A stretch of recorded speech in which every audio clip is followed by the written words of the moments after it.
se recuperan. El profe nos pasa con 10. Casi, casi. No sé si habrán leído por ahí algunas referencias mías en la internet. Sabrán que soy muy barco. Sí, sí es cierto, sí soy muy barco. Pero acuérdense que al ingeniero se le paga por aplicar el mínimo esfuerzo. Pero la diferencia entre aplicar el mínimo esfuerzo y estarse haciendo güeyes es la palabra esfuerzo. O sea, sí tiene que haber un esfuerzo por parte de ustedes. Yo soy perfectamente consciente del esfuerzo que están aplicando. Entonces, sí hay buenas notas al final, pero tiene que haber por lo menos un mínimo esfuerzo por parte de ustedes. De otra manera, el curso no les va a servir de nada. Va a ser así como pasar de noche la materia y créanme que la química es la ciencia central. No es porque sea la ciencia más importante, sino porque es la ciencia que une a todas las demás ciencias. A la ciencia que tiene que ver con los materiales, con la física, con la biología. La química está en todas partes. Entonces, si tenemos buenas bases en la química, van a ver que lo demás se les va a facilitar en gran manera. ¿Ah? Bueno, vamos entonces a redondear este tema de la teoría del orbital molecular. Voy a utilizar un software que es especial para llevar a cabo cálculos teóricos.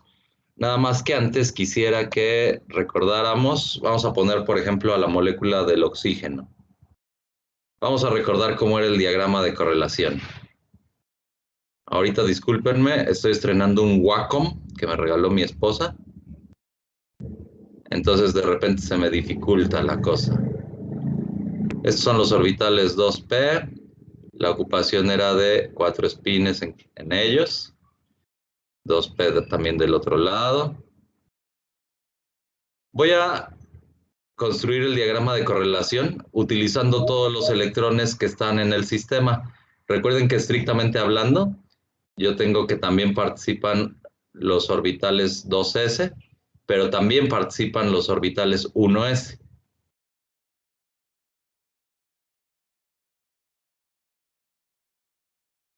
Esto ya lo voy a hacer rapidito. Recuerden que aquí se forma un orbital de enlace, uno de antienlace. Ahí está la correlación. De los 2s con los 2s también, uno de enlace, uno de antienlace. Luego de los 2p que se aproximan sobre el eje internuclear, también tenemos una contribución que da origen a un orbital de enlace y uno de antienlace. Y después estaría el conjunto de orbitales pi, ¿no? No sé dónde pintarlos, los voy a pintar aquí abajito. Que aquí está el conjunto pi1 de enlace y acá está el conjunto pi2 de antienlace. Ahorita vamos a ver si es cierta esta representación. Entonces llenamos a los orbitales con todos los electrones disponibles. Son 16, ¿no? Porque el número atómico del oxígeno es 8.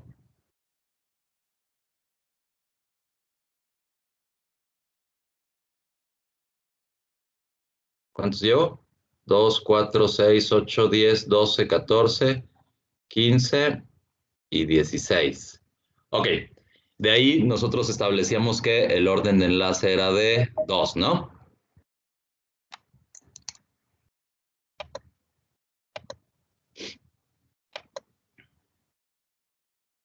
Vamos a utilizar este programita, se llama Materials Studio. Sirve para muchas cosas, sirve para determinar propiedades de materiales tales como energías de red, muchas otras cosas. Pero en particular yo lo uso para determinar los diagramas de correlación y sobre todo los lóbulos orbitales que resultan de la combinación lineal de orbitales atómicos. Hay varios niveles de teoría que tiene este programita. Hay, por ejemplo, un nivel de teoría que se llama semiempírico, que se llama campos de fuerza, force fields en inglés. Consiste en que se imaginan que los átomos son así como pequeños magnetos. Cada uno de ellos tiene cierto tamaño, cierto campo eléctrico y es así como estar jugando con los magnetics, ¿no? O sea, uno construye estructuras que tienen que ver justamente con eso, con la fuerza de atracción que tiene cada átomo con respecto de los demás y con el tamaño, ¿no? Eso es, digamos, un nivel de teoría semiempírico. En particular, para la teoría de orbitales moleculares se utiliza lo más fácil, es utilizar una teoría que se llama teoría de funcionales de la densidad. Lo que me dice es algo muy parecido a lo que veíamos con la ecuación de Schrödinger. De hecho, resuelve de forma numérica la ecuación de Schrödinger, pero me dice que toda la información posible de la molécula se encuentra en la densidad electrónica. Entonces yo tengo que aplicar el operador adecuado para leerla. Ahorita voy a simular a la molécula del oxígeno. Entonces aquí le doy que haya un nuevo proyecto. Le voy a poner por nombre oxígeno. Como ya lo hice con el grupo de la tarde, me dice que si deseo reemplazarlo, le digo que Simona la mona.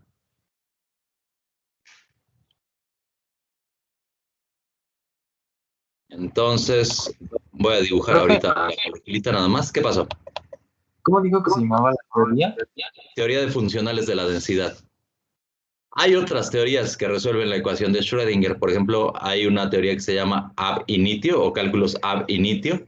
Es un cálculo muy costoso desde el punto de vista computacional. La teoría de funcionales de la densidad resbala mejor. De hecho, los primeros cálculos que se hacían eran con supercomputadoras o por lo menos varias computadoras conectadas en paralelo. Ahorita esto yo ya lo hago desde mi laptop, entonces es menos costoso computacionalmente el DFT, así se llama teoría de funcionales de la densidad.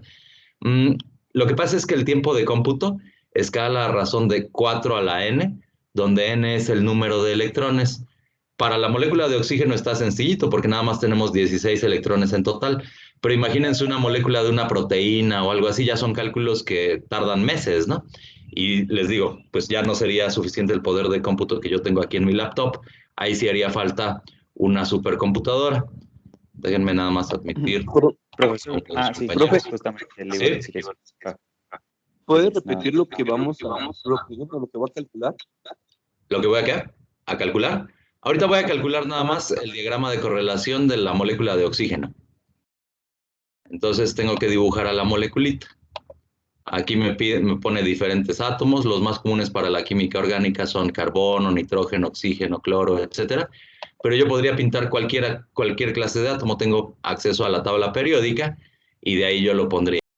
Átomos muy pesados, como el osmio y así, ya requieren de otro nivel de cálculo. Requieren, por ejemplo, que utilicemos una simplificación que se llama, como ya tenemos efectos relativistas, empleamos un objeto matemático que se llama funcional, por eso se llama teoría de funcionales de la densidad, que tiene ciertas características, ocupo otro tipo de orbitales atómicos, ocupo una simplificación muy importante que se llama... Ay, ¿cómo se llama esta simplificación? Es considerar que todos los electrones internos son así como un potencial fijo. Entonces nada más me quedo con los puros electrones externos. No me acuerdo cómo se llama la metodología, después les digo, ahorita me viene a la memoria. Pero bueno, entonces ahorita dibujo aquí a la moleculita de oxígeno. Es nada más esto, ¿no? Ah, maldición, me lo pinto como dos átomos de carbono. Déjenme cambiar aquí por el oxígeno. Ahí está. Déjenme cambiarle aquí la forma en lo que lo veo, porque ahí se ve nada más como un palito. Quiero que por lo menos se vea como palitos y bolitas para que tenga más sentido para nosotros. Entonces, aquí está en barrita, palitos y bolitas. Ahí está la representación que yo quiero. Ok, voy a Profe, utilizar esta herramienta que me dice que yo haga el cálculo. Esta es la herramienta que se refiere a la teoría. Cada una de estas herramientas que vienen aquí se refiere a una metodología de cálculo. Ahorita para funcionales de la densidad voy a utilizar esta que es amarilla con azulito. Le voy a pedir que calcule la energía. Fíjense que aquí me está poniendo un funcional. Este en particular se llama LDA, significa aproximación local. La contraparte de los funcionales LDA son los GGA, nada más que son más costosos desde el punto de vista computacional. Y este funcional se llama PwC, es de los más sencillitos. Ajá. La calidad le digo que sea media, si le dijera que quiero una calidad excelente, pues sería mayor el tiempo de cómputo. Le pongo que use la simetría, que la molécula no tiene carga global. Por aquí otra vez me dice cuáles son las bases de datos que yo utilizo. Por ejemplo, aquí donde dice basis set, Esos son los orbitales atómicos que va a empezar a ocupar la máquina para calcular a partir de ellos los orbitales moleculares. Este es uno que se llama de doble polarización. Hay otros que son de triple polarización, etcétera. Conforme me bajo hacia acá, es más costoso computacionalmente. Entonces voy a seguir utilizando el DND. Y aquí en las propiedades, quiero que calcule la densidad electrónica. Esto lo vamos a aterrizar con la idea de la hibridación. Y quiero que calcule los orbitales. ¿Ah? Aquí me dice que va a calcular los orbitales frontera, el HOMO y el LUMO. Y además me pregunta cuántos orbitales moleculares quiero que calcule. Le voy a decir que calcule y por debajo del nivel de Fermi. El nivel de Fermi es el nivel de referencia, simplemente es la energía de los orbitales atómicos, ¿va? En control del trabajo le digo que lo ejecute desde mi computadora. Se supone que mi computadora tiene 5 núcleos, es un i5.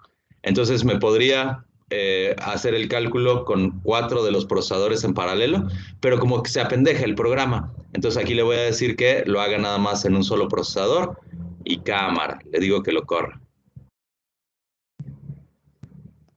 Oiga, Ahí está profe, corriendo. Ajá, ¿qué pasó? me comenta un amigo que su internet estaba fallando, que si le permite el acceso. Javier. Ah, ahí está. Pobrecillo. Además se parece a Donald Trump, miren. Ahí está. Es AMLO, profe.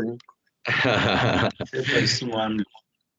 Como nada más son 16 electroncitos, esperaría que tardara unos cuantos segundos. Vamos a ver.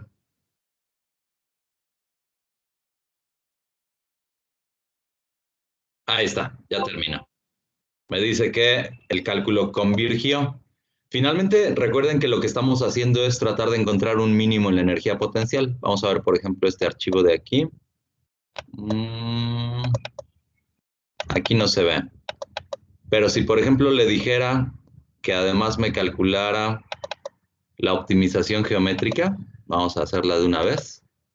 La optimización geométrica es qué tan alejado está en un átomo de otro. O sea, la distancia que minimiza la energía potencial. Entonces, ahorita en lugar de energía le voy a decir que optimice la geometría.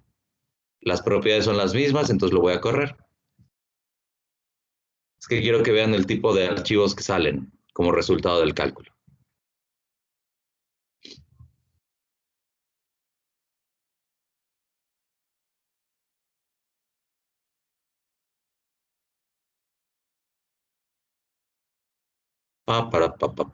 Pam. Se niega.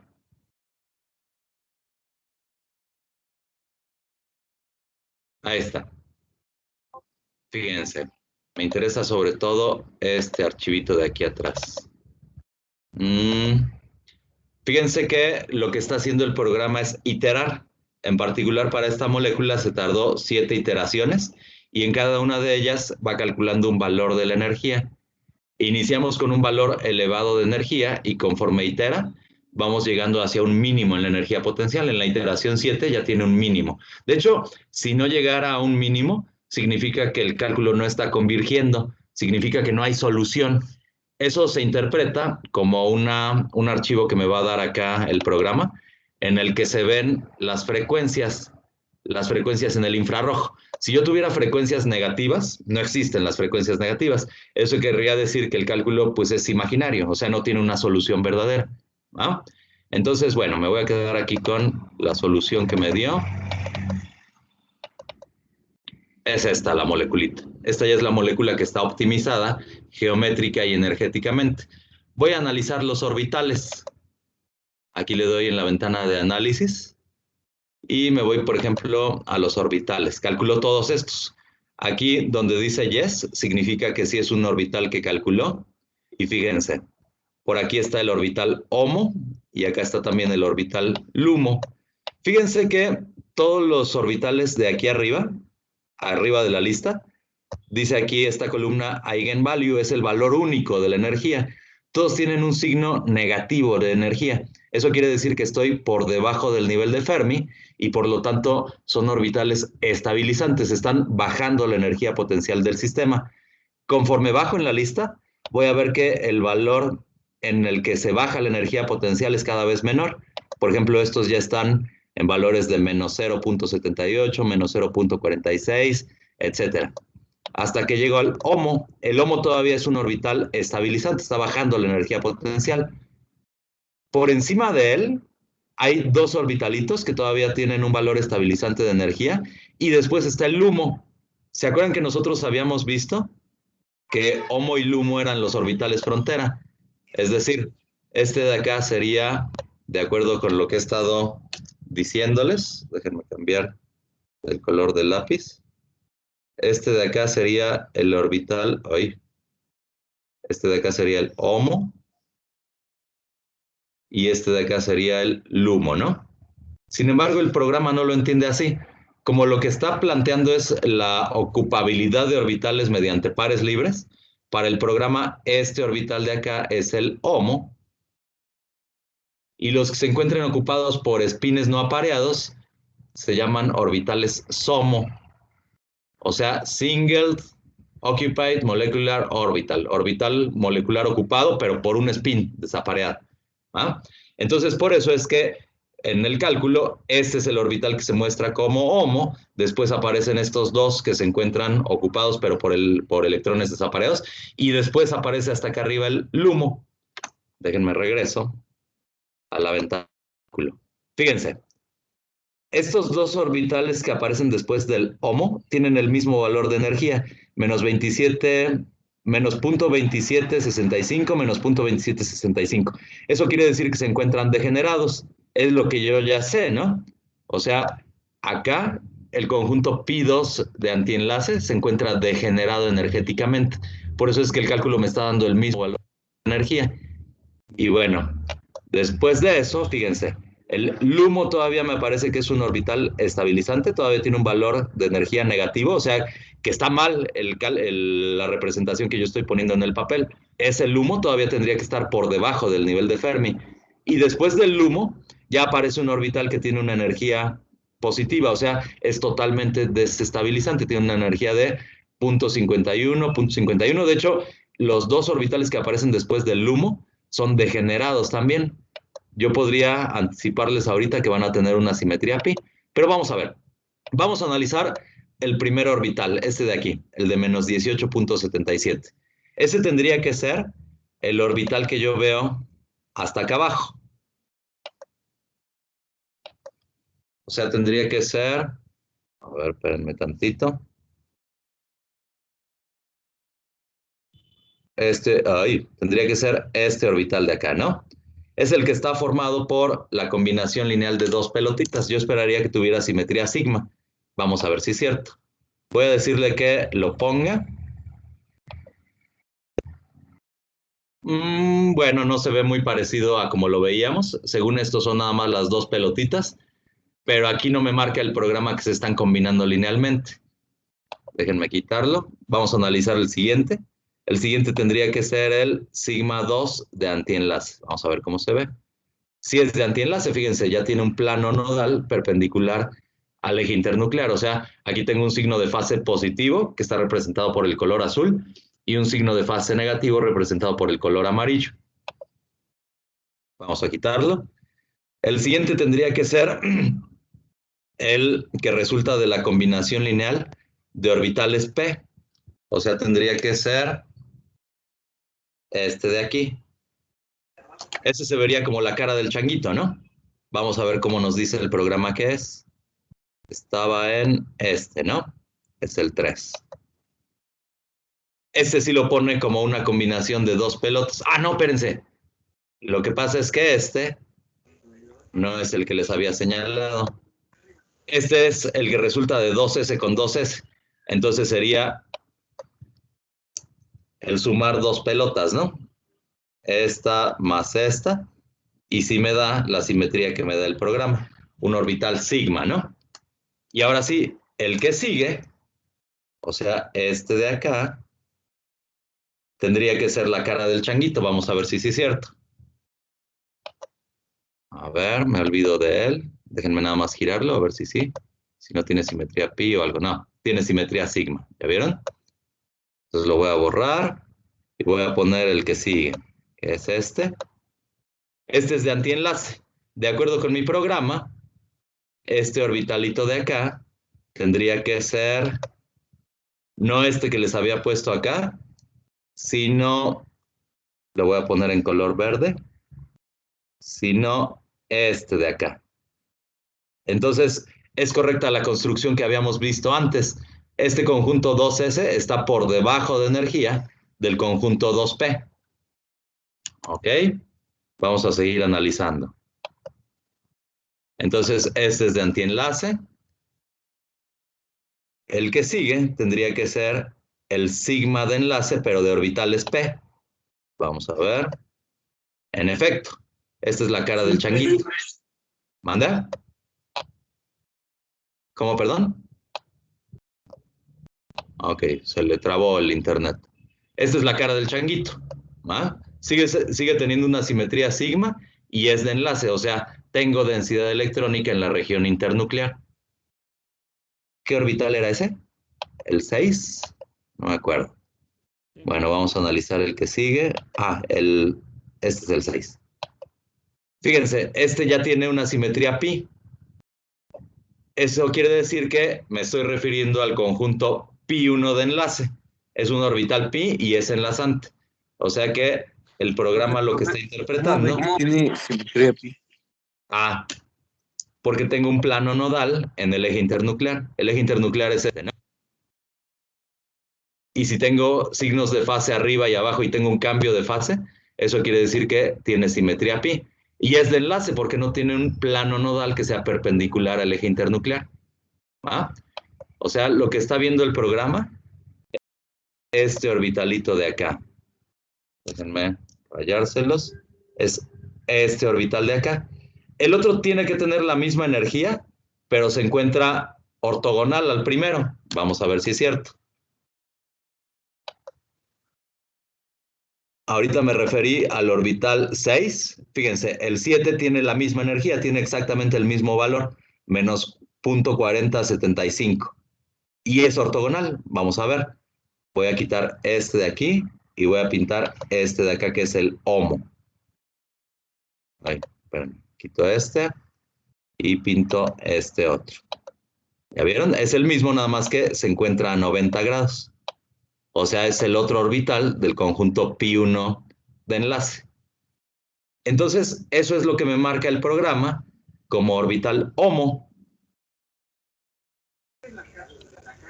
Se está refiriendo ahorita a este conjunto de acá, y entonces estos dos espines de acá tendrían que estar por acá abajo. Yo no los había pintado bien. Ahora, después de este orbital que es el HOMO, va a aparecer este otro conjunto, que es el conjunto pi2 de antienlace. Vamos a ver cómo se ve.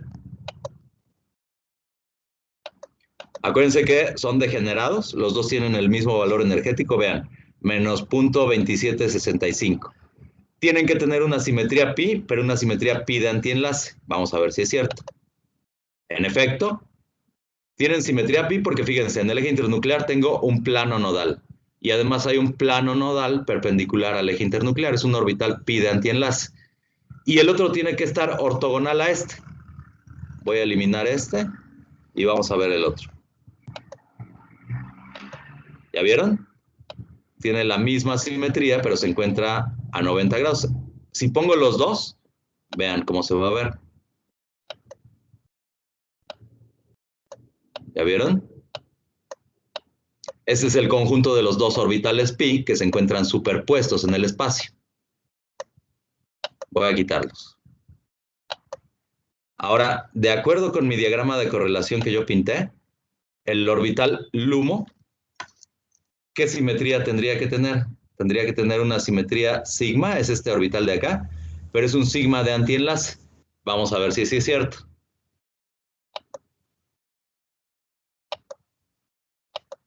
Ahí está.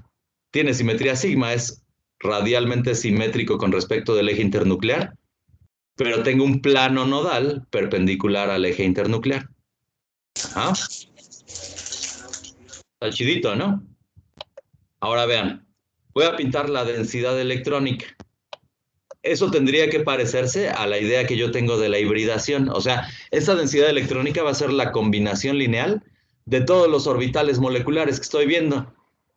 A la hora que se sumen los signos de fase positivos y los negativos, eso tendría que tener algunas regiones de interferencia constructiva y regiones de interferencia destructiva.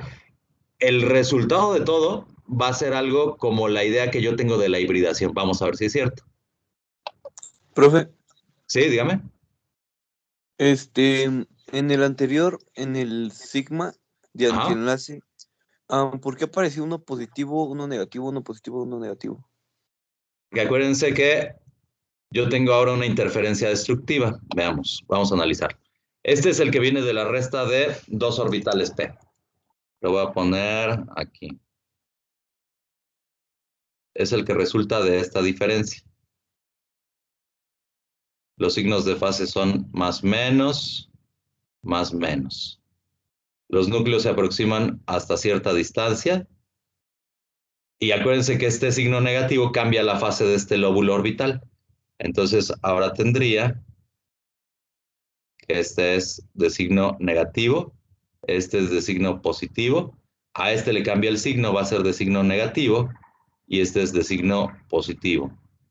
Es radialmente simétrico con respecto del eje internuclear, entonces es un orbital sigma, pero fíjense, tengo un plano nodal perpendicular al eje internuclear, entonces es un orbital sigma de antienlace. Y en efecto es lo que yo veía del programa, ¿no? ¿Cuál era? Era aquí en orbitales, el LUMO. ¿Ya vieron? Sí, profe. Plano nodal perpendicular al eje internuclear. El cambio de fase. ¿Sale? Sí, gracias. Ok. Bueno, a la hora que pinté la densidad electrónica ya no se parecía lo que habíamos visto como el concepto de hibridación.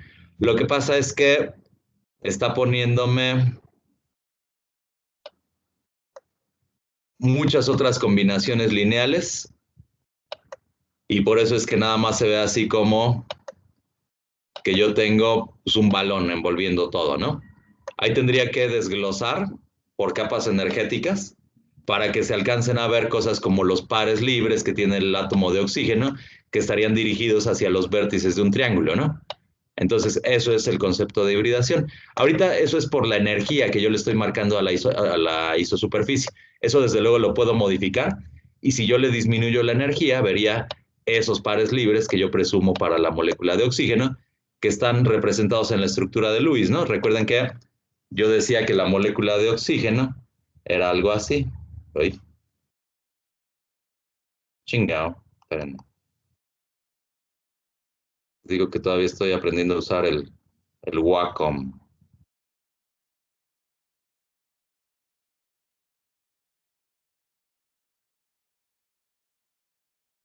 O sea, si yo le doy una energía diferente a la densidad electrónica para la isosuperficie, vería que la densidad electrónica se distribuye de esta forma, así como un huesito. Es meterse en el programa. De hecho, fíjense que aquí hay un doble enlace y eso salía como resultado del cálculo de los orbitales moleculares, ¿no? Eso no está tan fácil de ver aquí en mi programita. O sea, yo tendría que recurrir a otro tipo de análisis, por ejemplo, el de la densidad de estados, y hay otro que se llama análisis de población, este de aquí, análisis de población de Mulliken. Esto es lo que se relaciona con la existencia de enlaces, de dobles enlaces, de triples enlaces, etcétera. Pero de aquí del dibujito no es fácil que yo lo vea. Yo lo único que estoy viendo es la forma que tienen los orbitales moleculares. ¿Ah? Déjenme borrar esta isosuperficie. Después este cálculo lo repetimos para la molécula del benceno. De ahí va a salir la cuestión de la energía de resonancia que se interpreta en términos de aromaticidad. Pero después regresamos a eso. ¿Ah? Ahorita de momento lo único que quería era cerrar ese tema. Y decirles algo adicional de estos diagramas de correlación. No solo me sirven para andar pintando esta clase de cosas. Vamos a pensar en una molécula que tuviera un diagrama de correlación de este estilo. Por ejemplo, aquí hay cierto conjunto de orbitales moleculares de enlace y por acá se encuentran los de antienlace. Y yo tengo aquí un electroncito. Si yo tengo, por ejemplo, una estructura cristalina, vería que los orbitales moleculares de una molécula y de otra se encuentran por ahí traslapados en energía. Es decir, para la otra molécula acá va a estar su conjunto de enlace, luego voy a tener en otra molécula otro conjunto de enlace que se encuentra por acá. Es decir, este electroncito que se encuentra aquí, yo lo puedo estar moviendo a través de los orbitales moleculares de todas las moléculas. Eso se traduciría como un material que es un conductor. O sea, yo aplico una pequeña diferencia de potencial y el electrón se moviliza entre todos los orbitales disponibles. Ajá.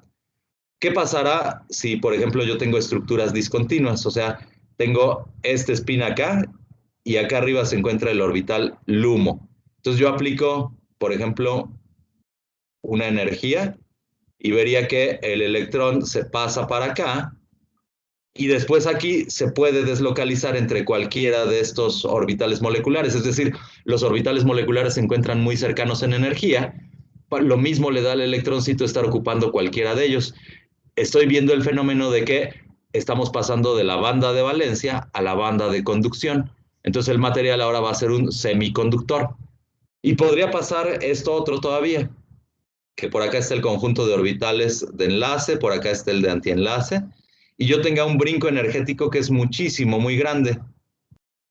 Los electrones se encuentran acá. Entonces tendría que aplicar una gran energía para hacer que este electrón se promoviera para acá. En ese caso yo estaría ante un material que es dieléctrico, es aislante, ¿va? Eso por un lado, eso me habla acerca de las propiedades de conductividad eléctrica de un material. Pero además, a la hora que este electrón se pasó para acá y regresa a su estado basal de energía, recuerden que yo voy a tener, de acuerdo con las ideas de Bohr, la emisión de un fotón que tiene cierta longitud de onda. O sea, justamente este brinco energético también se traduce en el color que tienen las cosas. La mayoría de las cosas, por ejemplo, en la química orgánica, son de colores bien aburridos, son de color o transparente o amarillento. Eso quiere decir que este fotón ya se encuentra en la región del ultravioleta. Entonces, por eso es que yo no alcanzo a percibir el color que tienen los compuestos orgánicos. Pero para los metales de transición, por ejemplo, este gap, este brinco energético, sí se encuentra en la región de la luz visible. Por eso es que yo veo que el catión hierro 3 en solución tiene un color rojo, el catión hierro 2 tiene un color verde, etcétera. O sea, el fotón que está emitiéndose de ahí ya se encuentra asociado a la longitud de onda del color verde, del color rojo, etcétera. Entonces, hay mucha más información en los diagramas de correlación, pero les digo, la cuestión es sacarla de ahí. Nada más déjenme terminar con este otro archivo, es el de salida de datos. Esto me está marcando cuál es la disminución de energía conforme se llevan a cabo las iteraciones. Entonces me voy a ir al final del archivo. Fíjense en esta tablita de acá. Hay una tabla, unas columnas que dicen eigenvalue, o sea, son los valores energéticos de los orbitales moleculares. Y la última columna dice ocupación, y ahí hay una ocupación de 2, 2, 2, 2, etcétera. Esa es la ocupación por pares de electrones que yo estoy pintando acá en mi diagrama de correlación. Y fíjense cómo es la ocupación en el conjunto pi2 de antienlace. Es una ocupación de un solo electrón. Entonces, sirve para calcular cosas como el orden de enlace y así, pero les digo, ya no es directo, ya tengo que recurrir a otras características que tiene el cálculo. De hecho, yo de este conjunto de propiedades puedo estar leyendo un montón de cosas acerca de mi sistema. Por ejemplo, me habla de cosas como calores específicos, entalpías de vaporización, etcétera. O sea, hay que tener cuidado con esas interpretaciones porque el cálculo se hace a 0 Kelvin de temperatura y en una fase gaseosa, es decir, tengo a la molécula que se encuentra perfectamente aislada del resto del universo. ¿Va? Desde luego que las energías que salgan como resultado de esos cálculos pues van a ser erróneas, ¿no?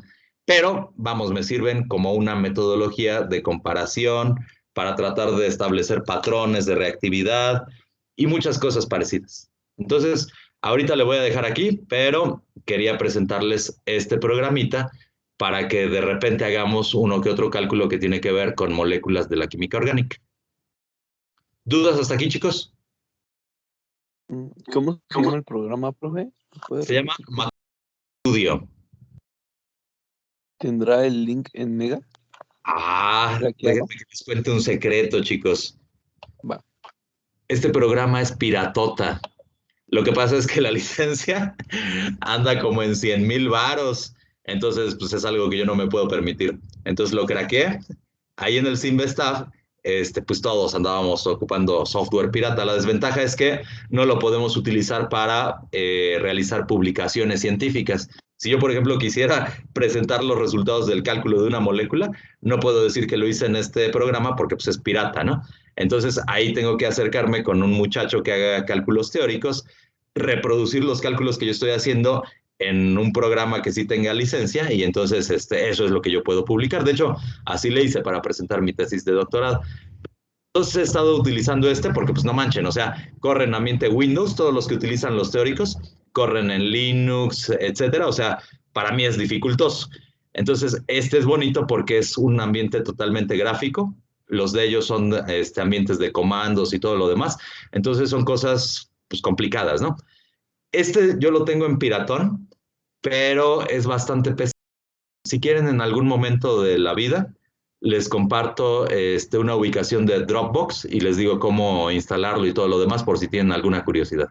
¿Va? Pero que la cosa quede acá entre nosotros porque es piratota. ¿Sale? Bueno. Sale, profe. Va, bro. No se preocupe, profe. Si supieran cuántos programas piratas tiene mi computadora. Uy. Sí, o sea, yo por ejemplo, en el doctorado ponía a correr moléculas que eran de este estilo. Déjenme pintárselas acá. Yo utilizaba compuestos que se llamaban cúmulos metálicos. El más común de todos era una molécula que se llamaba dodecacarbonil triosmio. Esta era mi materia prima para hacer la síntesis de otros compuestos diferentes. Pero digamos, esta era la materia prima. Tenía 4 moléculas de carbonilo, de monóxido de carbono, pegados a cada átomo de osmio. El osmio ya tiene 76 electrones. Entonces imagínense el tiempo de cómputo para hacerlo en mi laptop. De repente tenía que prender la computadora, ponía el cálculo en la mañana y como 3, 4 días después aparecían los resultados del cálculo. Y había veces que me marcaba error. Entonces era repetirlos y todo lo demás. Era un suplicio. Y yo lo llevaba con los chicos. ¿No puedes conectar computadoras? ¿Cómo? ¿Conectar qué? Puedes conectar unas computadoras, digamos unas 4. Sí, era lo que hacía. Se lo llevaba a los chicos de teórica. Entonces ellos tenían pues varios miles de procesadores corriendo en paralelo. Entonces se los daba y para ellos era un cálculo que se llevaba pues a lo mejor unas cuantas horas, ¿no? Finalmente, pues es lo que cuesta, ¿no? Computacionalmente. De los chicos de teórica, habían algunos que calculaban moléculas como zeolitas, proteínas, etcétera. Aún con las supercomputadoras, se tardaban meses de repente los cálculos. Ya estamos hablando de una molécula que contiene, por ejemplo, 70,000 átomos, ¿no? 70 kilodaltons de peso molecular. O sea, de electrones pues, son un montón. Y acuérdense que el tiempo de cómputo escala a razón de 4 a la n, donde n es el número de electrones. Allá se utilizan muchos recursos que simplifican. Ya me acordé cómo se llama esto de no tomar en cuenta los electrones internos. Se llama pseudopotencial. Ellos utilizan justamente pseudopotenciales para que el tiempo de cómputo se minimice un poquito, pero de todos modos son cálculos muy costosos desde el punto de vista computacional. Bueno, ya seguiremos hablando de esto. Déjenme entrar a la segunda unidad de la química orgánica. Ahorita vamos a comenzar a ver el tema de los alcanos. Vamos a empezar con los hidrocarburos, alcanos, alquenos, alquinos, compuestos aromáticos, y en la tercera unidad vemos grupos funcionales. Lo más simple de todo es el tema de los alcanos. Déjenme pintarles aquí una tablita en la que voy a poner el compuesto.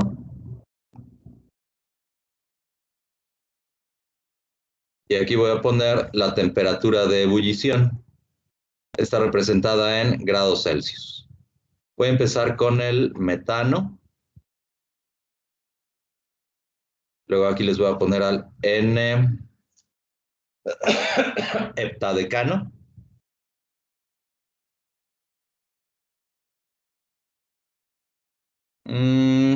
Acá les voy a poner al isobutano. Isobutano, isopentano.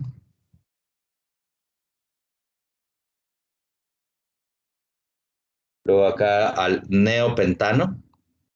Ahorita vemos qué son todos esos. Isohexano.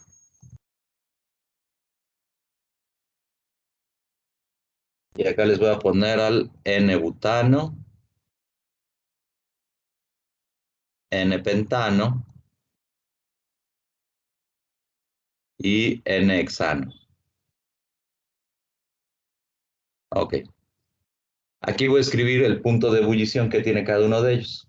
El metano ebulle a menos 162 grados Celsius, mientras que el N-heptadecano lo hace hasta los 292 grados Celsius. Luego para el isobutano la temperatura es menos 12, isopentano es de 18, el neopentano 9.5, este se va hasta 60, isohexano. Luego el N-butano ebulle a 0 grados Celsius, el N-pentano a 25 a temperatura ambiente, y luego el otro se va hasta 69. ¿Ok? ¿Quiénes son esas moleculitas? El metano, pues es la más sencillita de todas, ¿no? Es el alcano más sencillito. Tenemos una estructura tetraédrica, los hidrógenos se encuentran distribuidos hacia los vértices de un tetraedro. Tenemos ángulos y distancias de enlace perfectamente homogéneos. ¿Cómo habíamos quedado que una molécula de este estilo, que es perfectamente simétrica, podría alcanzar una fase condensada? Es decir, podría pasar de la fase gaseosa a la fase líquida, solo mediante interacciones de Van der Waals, ¿están de acuerdo? Porque no tenemos ningún desbalance electrónico, eso quiere decir que solo mediante desbalances instantáneos e inducción de dipolos en moléculas vecinas, yo tendría que estas cosas se empiezan a agrupar para formar un líquido, por ejemplo, ¿no? Eso se refleja en una temperatura de ebullición muy bajita, fíjense que es de menos 162 grados Celsius. Ajá. Ahora, no tengo aquí a la mano la temperatura de ebullición del etano, que sería el hidrocarburo que sigue, pero vamos a analizar, por ejemplo, a estos tres: N-butano, N-pentano y N-hexano. Voy a pintarlos de esta manera. Este es el N-butano, este es el N-pentano y este de acá es el N-hexano. Esta notación se llama notación taquigráfica. Me representa algo así, miren. Sustituyentes que se encuentren en las esquinas, o sea que no se encuentren viendo hacia ninguna otra línea, van a representar grupos metilo. Es un CH3. Sustituyentes que se encuentren o átomos que se encuentren en un vértice, o sea que se encuentren conectados a uno y a otro, van a representar algo que se llama metileno. Es un CH2. Entonces tengo un metilo que está unido a un metileno. Fíjense que acá tengo otro metileno, o sea, acá tengo otra conexión a un CH2. Y acá tengo algo que está terminando la cadena, es un metilo, CH3. Esta es la estructura de Lewis Kekulé, esta es una notación taquigráfica. Entonces, esta sería la molécula del N-butano, la del N-pentano sería CH3, CH2, CH2, CH2, CH3. Y la del N-hexano tendría un CH2 de más, un metileno de más. Todos los alcanos de cadena abierta cumplen con la fórmula molecular CN H2N más 2. Por ejemplo, para el N-butano, ¿cuántos carbonos tengo? Tengo 4, ¿no? ¿Cuántos hidrógenos tengo que tener? 10. Vamos a hacer las cuentas. Tengo 3 acá, 4, 5, 6, 7, 8, 9 y 10. H10. Para el metano, que tiene nada más un carbono, ¿cuántos hidrógenos tengo que tener? 4, ¿no? 2N más 2. Para el pentano, C5. 12. ¿Cuántos? H2. Muy bien, y así. Esto solo ocurre para hidrocarburos de cadena abierta. Después vamos a ver por qué no ocurre para todos. ¿Ah? Ok. Fíjense que esta N me está representando justamente el arreglo lineal de la cadena. Quiere decir que butano, pentano y hexano tienen una cadena lineal. Porque yo podría pintar, por ejemplo, para esta fórmula molecular, C4H10, yo podría pintar un isómero configuracional. Por ejemplo, esa molécula sería el isobutano. ¿Cómo se puede ver la estructura de Lewis Kekulé del isobutano? Fíjense, tengo 3 esquinas, ¿no? Entonces son 3 CH3. Y tengo luego una intersección entre 3 líneas. El carbono siempre es tetravalente, o sea, siempre tiene 4 enlaces. O sea que, ¿cómo tiene que ser el carbono que está aquí en medio? CH. Exacto. Se llama ¿2? metino. Es un carbono que está unido solo a un átomo de hidrógeno. Entonces, esta sería la moleculita del isobutano. Sigo teniendo 4 carbonos. ¿Cuántos hidrógenos tengo? 10. Otra vez 10. O sea, si yo arreglo de diferente forma a los carbonos, de todos modos tengo que cumplir con esta fórmula molecular CnH2n más 2. ¿Va? Este sería un isómero configuracional del N-butano. O sea, la forma N es la forma lineal. Y existen otras formas de isomería que no implican arreglos lineales, sino que implican arreglos arborescentes o arreglos ramificados. Pero otra vez vamos a fijarnos en estas 3. ¿En qué están cambiando las moléculas? Nada más en un número de carbono. Perdón, nada más en un carbono. Estoy introduciendo un carbono para que sea pentano y un carbono para que sea hexano, ¿no? Fíjense en los puntos de ebullición. El del N-butano es de 0 grados y el del N-pentano es de 25, casi 30 grados de diferencia. Ahora, de este de 25 al que tiene un carbono más, me voy a 69 grados Celsius, otra vez, casi 30 grados de diferencia. Esta es una regla empírica en la ingeniería. Me dice que por cada carbono que yo introduzca en un arreglo lineal, voy a incrementar el punto de ebullición aproximadamente en 30 grados Celsius. Y esto es bien útil para muchas cosas. Por ejemplo, ustedes saben que la diferencia entre gasolina y diésel es nada más el número de carbonos en la cadena, ¿no? Un diésel es una cadena que anda por ahí de los 10, 12 carbonos y una gasolina es algo que anda de una cadena por ahí, de una cadena que anda por ahí de los 6, 7, 8 átomos de carbono. Cada átomo de carbono que yo introduzca se va a traducir en 30 grados de diferencia para el punto de ebullición. Entonces no es lo mismo volatilizar al diésel para llevar a cabo la combustión que volatilizar a la gasolina. Además, por cada carbono que yo introduzca, voy a tener la liberación de más energía cuando haga una combustión. Entonces, para conocer qué tanta energía sale de un combustible, es muy útil que yo emplee este tipo de reglitas empíricas. ¿Va? Más o menos la dependencia entre el poder calorífico, o sea, la energía que se libera de una combustión y el número de carbonos es algo así como lineal, o sea, yo tendría una función lineal entre el calor de combustión y el número de carbonos. Puntos de ebullición, poderes caloríficos, capacidades caloríficas, es decir, qué tanta energía necesito para calentar a un compuesto o a otro. Todo sale de esta reglita empírica, que por cada carbono adicional que yo meta, voy a incrementar la temperatura de ebullición aproximadamente en 30 grados Celsius.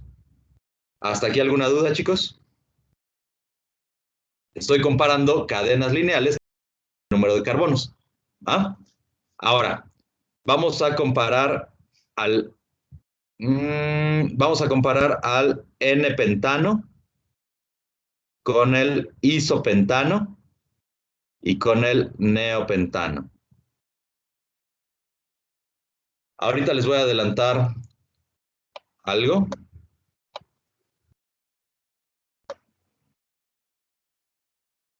Déjenme pintarles a las moléculas. El N-pentano sería la molécula lineal. El isopentano, cualquier forma iso, termina con esto, una cuñita. O sea, una V al final es una forma iso. Cuenten el número de carbonos, es 1, 2, 3, 4, 5. Es un isómero configuracional del N-pentano. Y todavía tengo otra forma, otro isómero. Es el neopentano. Lo voy a representar de esta manera. Fíjense, ¿cuál es la estructura de Lewis? Tengo 4 finales de cadena, o sea, CH3, CH3, CH3. ¿Y cómo es el carbono del medio? CH nomás. Bueno, C. No, es nada más C. Ajá, se llama carbono cuaternario. O sea, no está pegado a ningún hidrógeno. Pero cuenten, tengo todavía 5 átomos de carbono. ¿Y cuántos hidrógenos tengo?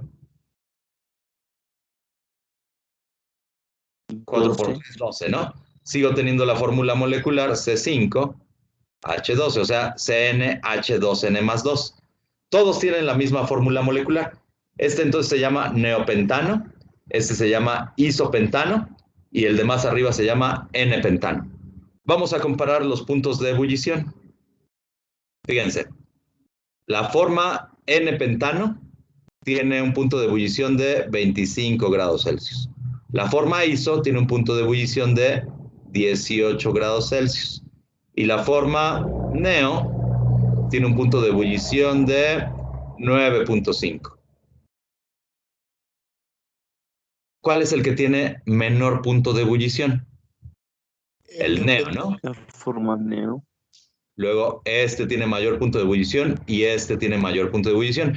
Fíjense que la diferencia entre los puntos de ebullición es de aproximadamente 10 grados Celsius. Ajá. ¿Y en qué difieren las moléculas? En la introducción de ramificaciones. O sea, de la forma lineal, para llegar a la forma iso, yo estoy introduciendo una ramificación. Y para llegar a la forma neo, estoy introduciendo 2 ramificaciones. ¿Por qué tiene menor punto de ebullición el neopentano? Pues fíjense que es esa estructura. Es una estructura tetraédrica, también es perfectamente simétrica. O sea que para producir un desbalance electrónico que me dé por resultado las interacciones de Van der Waals, está complejo, ¿no? Mientras que aquí en esta forma, ¿qué pasa si yo concentro a los electrones de este lado? Yo voy a tener la generación de un dipolo instantáneo que va a tardar más en destruirse. Es decir, de aquí a que se distribuye la forma, la densidad electrónica nuevamente en esta estructura que parece un espagueti, va a pasar mayor cantidad de tiempo que en esta estructura de tipo Matatena, ¿no? O sea, son más factibles las interacciones de Van der Waals en una forma lineal que en una forma perfectamente simétrica. Por eso es que conforme yo introduzco ramificaciones, abato ahora el punto de ebullición, lo hago que disminuya. ¿Por qué? Porque estoy haciendo que la molécula tienda a la esfericidad, tienda a formar una estructura esférica, como la estructura que tiene el neopentano. ¿Ah? Esta es otra reglita empírica entonces útil. Por cada ramificación que yo introduzca, abato ahora el punto de ebullición en 10 grados Celsius. Entonces lo podemos resumir de la siguiente manera. Para cadenas lineales o cadenas que tienen una estructura similar, la introducción de un carbono adicional se traduce en un incremento en 30 grados del punto de ebullición. Y para cadenas que tengan el mismo peso molecular, la introducción de ramificaciones se traduce en un descenso en el punto de ebullición de aproximadamente 10 grados Celsius.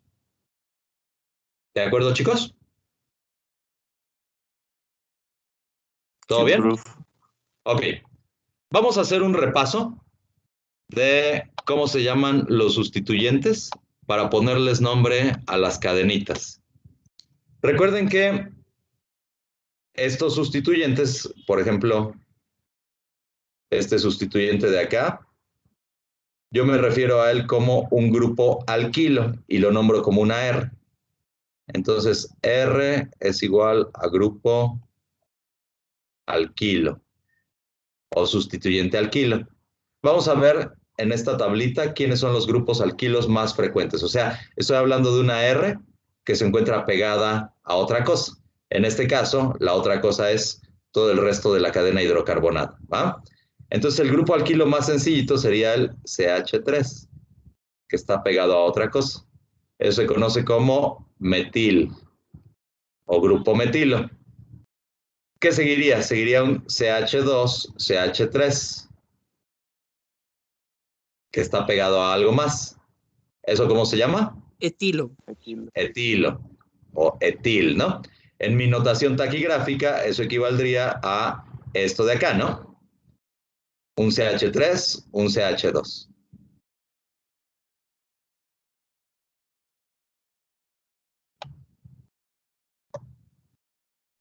Luego, un CH3, CH2, CH2, que está pegado a otra cosa, ¿cómo se llama? Propil. Propil, porque propano sería la molécula saturada, ¿no? Este como sustituyente se llama propil. ¿Ah? En mi notación taquigráfica, esto equivaldría a esto, ¿no? ¿Es la única posibilidad para 3 átomos de carbono? No, también existe el isopropil. Así es. O sea, tendría ahora un CH3, CH, CH3, y eso está pegado a otra cosa. O sea, en mi notación taquigráfica tendría algo así. Y se llama isopropil. ¿Y nada más? Para el propil, sí. De hecho, no. Existe una forma cíclica, nada más que la forma cíclica ya no cumple con la fórmula molecular CnH2n más 2. Sería esto, que está pegado a otra cosa. Eso se conoce como ciclopropil.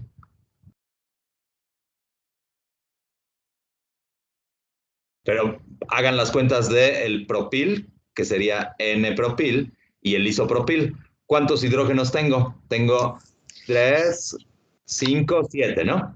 Lo mismo en la forma iso, 3, 6, 7.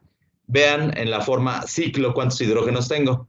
2, 4, 5. Ya no se cumple con la misma fórmula molecular y es porque estoy sacrificando 2 valencias en llevar a cabo la ciclación de la molécula. Ajá. En mi forma taquigráfica, eso sería algo así. ¿Ok? Esas son las formas para 3 átomos de carbono. ¿Cuál será la forma del del N-butil? Sería CH3, CH2, CH2, CH2, y eso está pegado a otra cosa. Se llamaría butil o N-butil. O sea, en mi notación taquigráfica sería algo así, ¿no? 1, 2, 3, 4. 4 carbonos. ¿Qué otra forma tengo? Secbutil. Hay una que se llama sec-butil, muy bien. Fíjense, sería algo así. O sea, sería un CH3, CH2, CH. Aquí hay otro enlace y aquí hay un CH3. Esta se llama sec-butil. Eso de sec viene de secundario. Este carbono de acá es un carbono secundario porque fíjense, está pegado a 1 y 2 átomos de carbonos. Si está pegado a 2 carbonos es un carbono secundario. ¿Ok? ¿Qué otro? Ay, espérenme. ¿Qué pasó? Terbutil. ¿Qué otro arreglo tengo para 4 átomos de carbono? Terbutil. ¿Cómo dijo? Terbutil. Terbutil. Ok. Ahorita les voy a decir por qué no. El isobutil. También está la forma iso, pero vamos con la forma tertbutil. Se llama tertbutil. Lo puedo representar taquigráficamente de esta manera. Lo voy a poner en grandote. Tertbutil.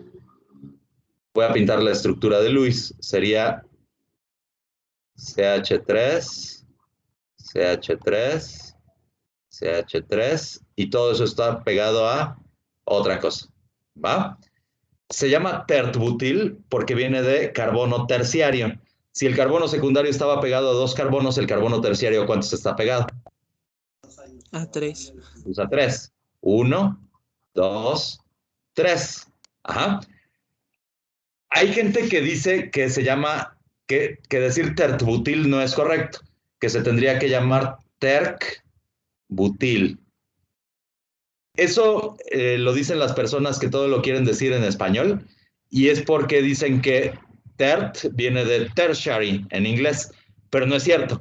Viene de tertius, que es en latín, que significa terciario. Entonces, como es en latín, nosotros en español sí lo podemos decir como tertbutil. Todavía tercbutil ya estaría muchísimo más hispanizado, sí sería correcto, ¿no? Pero terbutil, que es como lo dicen muchos profes de química, eso sí es totalmente incorrecto. No es terbutil, ¿va? Es tertbutil o tercbutil. El más correcto es este de acá. Y además existe la forma iso, que me decía su compañero. Recuerden que la forma iso siempre termina en una V, ¿no? Una V volteada. Entonces, nada más cuento 4 átomos de carbono. Sería esto de acá. 1, 2, 3, 4. Ajá. Esta se llama forma isobutil. Y sería CH3, CH3, se encuentra conectado a un metino, ¿no?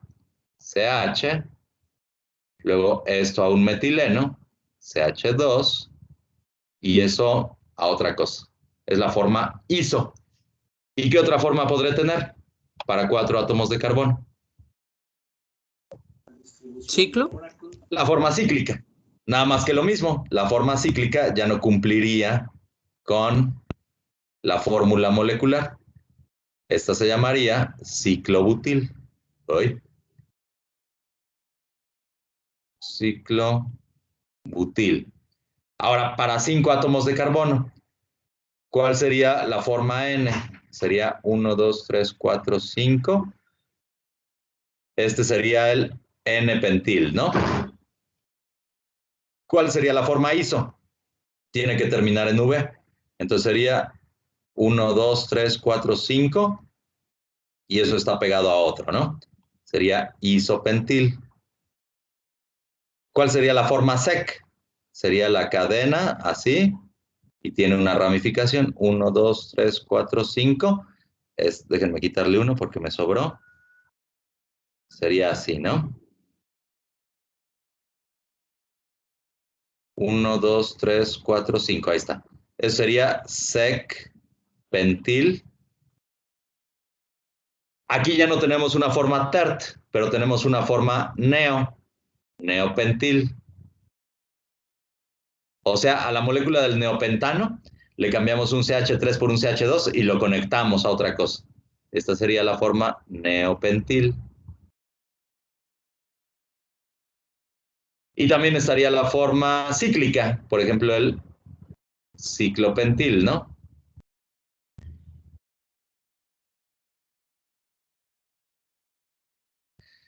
Para 6 átomos de carbono, en principio también tendríamos estructuras iso, sec, etcétera, pero ya no se usa.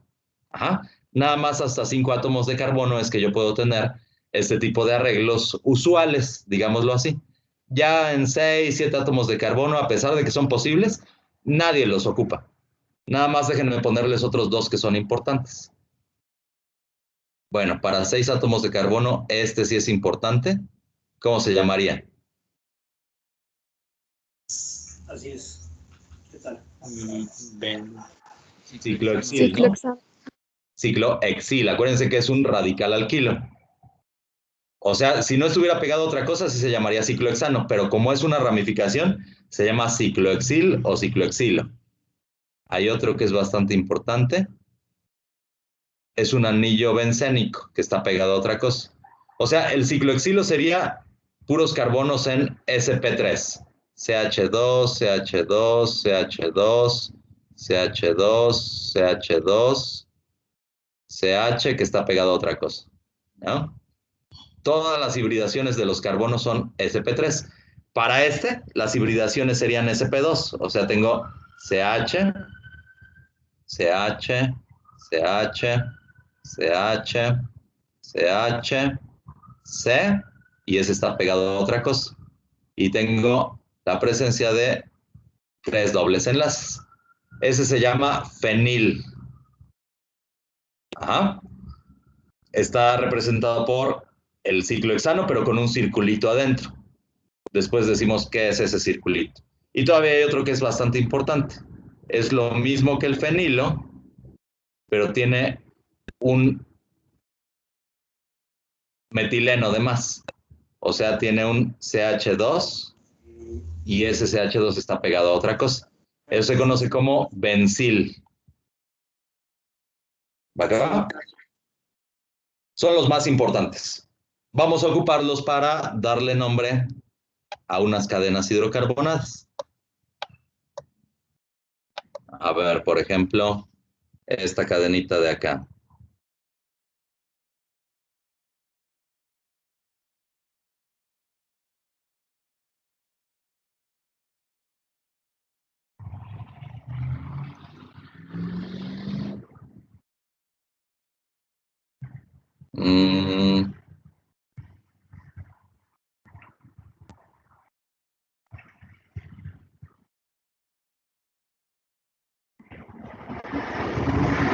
Ay.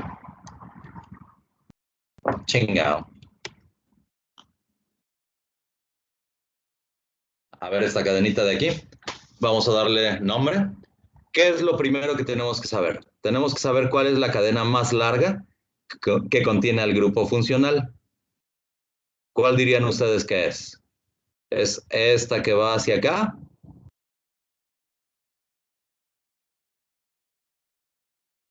Nel. Empieza desde acá la cadena más larga. Empieza desde acá y se va hasta acá. La cadena más larga que contenga al grupo funcional es esa. ¿Ah? En particular, ahorita tengo al grupo funcional alcano. Es el más sencillito de todos. ¿Ah? O podría, de otra manera, decir que no tengo grupo funcional. Entonces, esa es la cadena más larga que contiene el grupo funcional. Lo que sigue es decir quién es el carbono 1. El carbono 1 va a ser el que esté más cercano a la primera ramificación o a la ramificación más importante. Si este es el carbono 1, yo acá tendría la primera ramificación. Si este de acá es el carbono 1, en el siguiente carbono no tengo ramificación. Entonces, este tiene que ser el carbono 1. Ajá. Si es así, sigo la cadena. Este sería el 2, el 3, 4, 5, 6, 7, 8, 9, 10, 11, 12, 13, 14. Es una cadena que tiene 14 átomos de carbono. A continuación, nombro a los sustituyentes en orden alfabético. Por cierto que los prefijos iso, tert, etcétera, no cuentan para el orden alfabético. ¿Quiénes son los sustituyentes? Son un etilo, un metilo, acá tengo otro y otro metilos, acá tengo un ciclohexilo y acá tengo otro metilo. Tengo la H del ciclohexilo, porque no cuentan los prefijos, contra la M del metilo, contra la E del etilo. ¿Quién gana? El etilo. El etilo, ¿en qué posición está? Está en la posición 7, ¿no? Entonces se va a llamar 7-etil, guión. ¿Quién sigue? ¿La H o M? Sigue la H, ¿no? Entonces en la posición 4 tengo un ciclohexil. Luego, ¿cuántos metilos tengo? Tengo 1, 2, 3, 4. Están en las posiciones 2, 3, ¿qué más? 5 y 10, ¿no? Tetrametil, porque tengo 4. Y a continuación, ya que termine de describir a los sustituyentes, ya no pongo otro guión. Ya nada más pongo el nombre de la cadena hidrocarbonada más larga. Tiene 14 átomos de carbono, entonces se llamaría tetrametil tetradecano.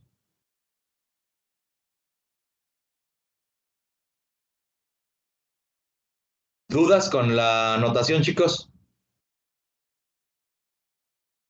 Hasta aquí todo va bien, ¿verdad?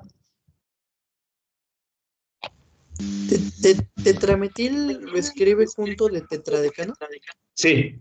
Cuando ya terminé de describir a los sustituyentes, ya no pongo guión. ¿Ah? Ok, gracias, profe. ¿Pero se pone un espacio? No, es junta la palabra, tetrametil tetradecano. Ok. ¿Ah? A ver, vamos a poner uno más perro.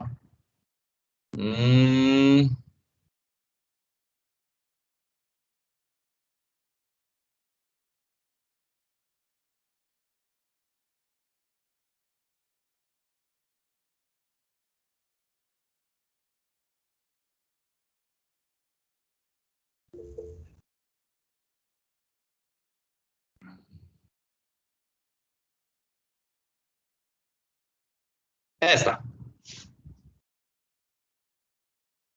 ¿Cuál es la cadena más larga que contiene al grupo funcional? Déjenme ponerla más larga de este lado todavía, para que no haya pierde.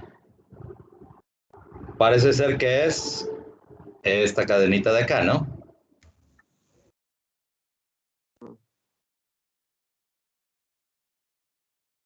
¿Están de acuerdo? Sí. Ok. ¿Cuál es el carbono 1 y cuál es el carbono 2? Sí, ¿cuál es el carbono 1? O sea, ¿está en este extremo o está en este otro? Vamos a contar. Si este fuera el carbono 1, tengo que contar 1, 2, 3 átomos de carbono para toparme con una ramificación. Si estuviera de este lado, el carbono 1 sería 1, 2, 3, 4, 5 átomos de carbono y me topo con la primera ramificación. Entonces, este de acá tiene que ser el carbono 1. 2, 3, 4, 5, 6, 7, 8, 9, 10, 11, 12, 13, 14, 15, 16, 17, 18, 19. Vamos a ponerle 2 átomos de carbono más para que me quede con un nombre más chipocludo. 19, 20, 21, 22. ¿Va? Lo que sigue es describir a los sustituyentes. ¿Cuáles son los sustituyentes? Serían este metilo, este otro que es un etilo y esta otra cadenota. Pero fíjense que esa cadena no tiene un nombre trivial. ¿Qué es lo que voy a hacer? Voy a representarla como una cadena que se encuentra conectada a la cadena principal a partir de la posición 1'.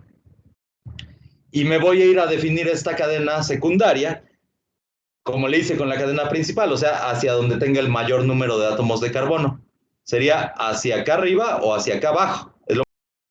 Entonces, esta sería la posición 1', es la posición que está pegada a la cadena principal.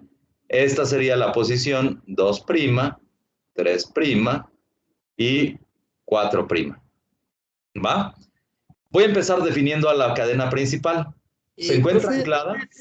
¿no me faltó un carbono ahí en medio del 3 y el 4? Ah, sí, cierto. Este es el 4'. Y los del final, sea el de arriba o el de abajo, son los 5'. No voy a decir que es el de abajo. Es lo mismo. Ajá. Entonces, empiezo definiendo a la cadena secundaria. ¿En qué posición está anclada la cadena principal? En la En la 9. 9. En la 9. Entonces, pongo un 9, un guión, abro un paréntesis y defino los sustituyentes de la cadena secundaria. Tiene sustituyentes metilo, ¿no? Son este y este de acá. O sea que en las posiciones ¿qué y qué?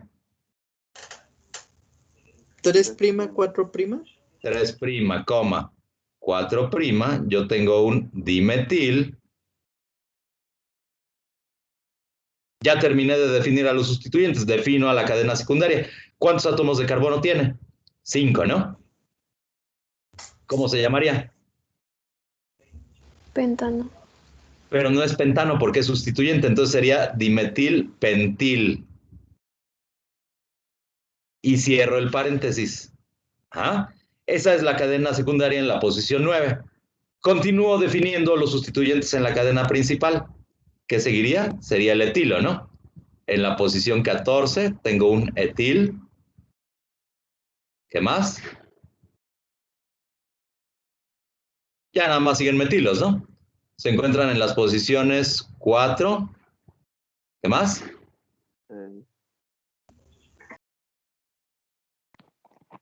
6, 6. Muy bien. ¿Qué otra? 15. 15. 15. Y ya nada más, ¿no? Entonces sería un trimetil. Como ya no tengo sustituyentes, nombro a la cadena por su número de carbonos. Tiene 22. Se llamaría trimetil dodeicosano. Eicosano significa 20, ¿no? Bueno, acuérdense del icosaedro. Es el poliedro que tiene 20 caras. Entonces, eicosano sería el de 20. Eneicosano sería el de 21. Dodeicosano sería el de 22. Dodeicosano. ¿Va que va? ¿Dudas acerca de esto?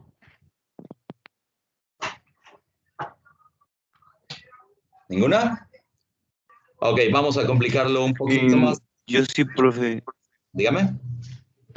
En el 14 puso etil. Si hubiera 2 de esos, ¿cómo sería? Dietil. Dietil.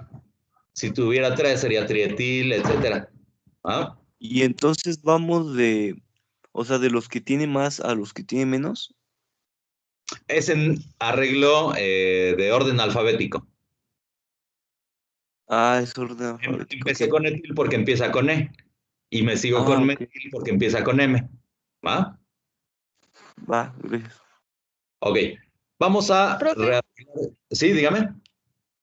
¿Por qué en la cadena de afuera también se puede escoger el 5' en la esquina? Sí. O sea, Sí. 5' sería lo mismo ponerlo ahí que ponerlo acá. La siguiente clase les digo por qué es lo mismo. ¿Ah? Y entonces si lo pongo acá Sí, arriba, este sería un sustituyente. ¿Ah? Pero seguiría en la misma posición, o sea, no afecto en nada al nombre, ¿estás de acuerdo?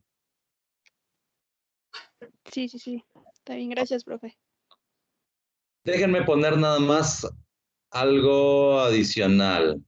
Voy a modificar esta misma cadena, pero le voy a meter otra cadena que tampoco tenga nombre trivial, acá arribita.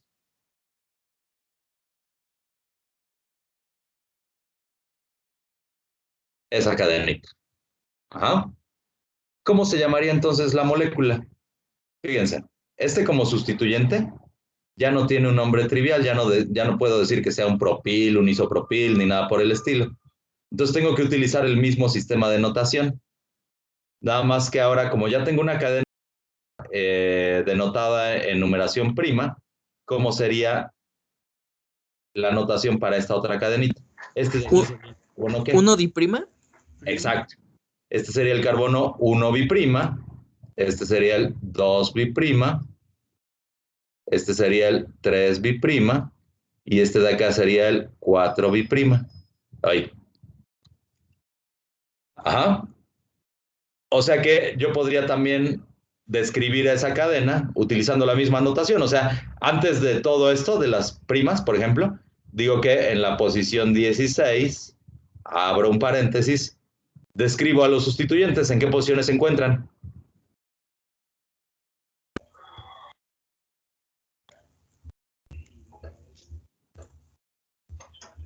¿Uno diprima, dos diprima, tres diprima? Así es. Ahí me faltó el 1 biprima. Sería el 1 biprima, 2 biprima, 3 biprima, trimetil. ¿Cuántos átomos de carbono tiene la cadena? 4, ¿no? Entonces, ¿cómo se llamaría como sustituyente? ¿Butil? Butil, trimetilbutil. Cierro el paréntesis y continúo con la descripción de la molécula que tenía acá abajo. ¿Ah? Y si tuviera 3 cadenas difíciles de describir, pues tendría carbonos triprimas, tetraprimas, etcétera. ¿Vale? Profe, Sí, dígame. hay una jerarquía para poner en los sustituyentes, bueno, las ramificaciones que no tienen nombre trivial. Sí, en general te vas hacia la cadena más compleja. O sea, en realidad yo lo pinté mal aquí. Esta cadena que es más compleja, que es más pesada que esta otra, tendría la mayor jerarquía. Ah, pero sí está bien, porque estas son las primas y estas son las biprimas. Sí, el peso molecular de la cadena es la que manda para la jerarquía. Una cadena más grande tiene más jerarquía que una más pequeñita. ¿Ah? Ok, profe. Sí. Bueno, todo esto es parte del conocimiento inútil que tiene un químico. Cómo darle nombre a una cosa. En este caso son moléculas relativamente sencillas, pero imagínense ponerle nombre a un azúcar muy complejo, a una proteína o algo así, pues ya el nombre abarcaría planas y planas, ¿no? Ya no es algo útil. Y de hecho, ya tampoco es algo útil porque ya lo hacen los programas. Ahorita les voy a enseñar un programa que lo hace. Es parte del conocimiento inútil de un químico, como el saber balancear reacción por métodos ion-electrón, métodos algebraicos, etcétera. ¿Saben qué métodos utilizamos los químicos para balancear una reacción? ¿Lo hace por matrices? No, lo hacemos por... No hay ningún químico que no balancee una reacción por tanteo. ¿Ah? Es así como aprenderse a sacar una raíz cuadrada de forma manual. O sea, sí tenemos que saber por dónde va la cosa, pero ¿quién se acuerda? Nadie, ¿no? Es un conocimiento inútil. Entonces, lo mismo los sistemas de notación. Nada más déjenme enseñarles este programita. Este se llama ChemDraw. Sirve para realizar dibujitos así de moléculas y todo lo demás. Ahorita voy a poner una molécula lo más perra que se les ocurra. Ahorita le voy a poner aquí chingo de átomos de carbono, sustituyentes. Aquí, por ejemplo, le meto un ciclohexilo que se encuentre ligado a la cadena principal. Acá le meto un fenilo. También que se encuentre pegado.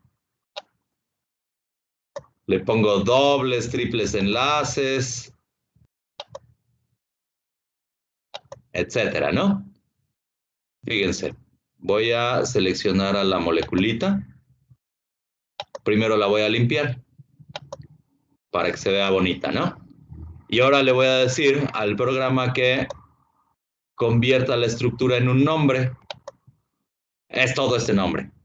O sea, tiene un nombre bastante complejo, pero vamos, es algo que ya hacen los programas. Es, como les decía, sacar una raíz cuadrada, pues ya lo hacen las calculadoras, ¿no? El problema va a ser cuando tengamos un apagón a nivel mundial o que nadie sepa cómo se programa Windows, cosas así, pero mientras vivamos en el mundo del siglo XXI, no pasa nada. ¿Ah? Entonces, todo este tipo de herramientas están a la mano en la Internet. Ustedes las pueden ocupar. Sí tienen que saber cómo se asigna un nombre y todo lo demás, pero empieza a ser algo poco importante. Es más importante saber otro tipo de cosas como cuál es la reactividad química, etcétera. ¿No? Entonces, ahorita aquí le vamos a dejar. La siguiente clase ya nos metemos de cabeza con las características químicas que tienen los alcanos. ¿Dudas, chicos? No, gracias. No. ¿Todo bien? Gracias. Órale, pues. Bueno, entonces continuamos la siguiente clase, chicos. Que les vaya bien. Vale, profe, gracias. Vale, Vale, profe, profe. gracias, hasta Bye, luego. profe. Vale, profe, gracias. Gracias, hasta luego. Que tenga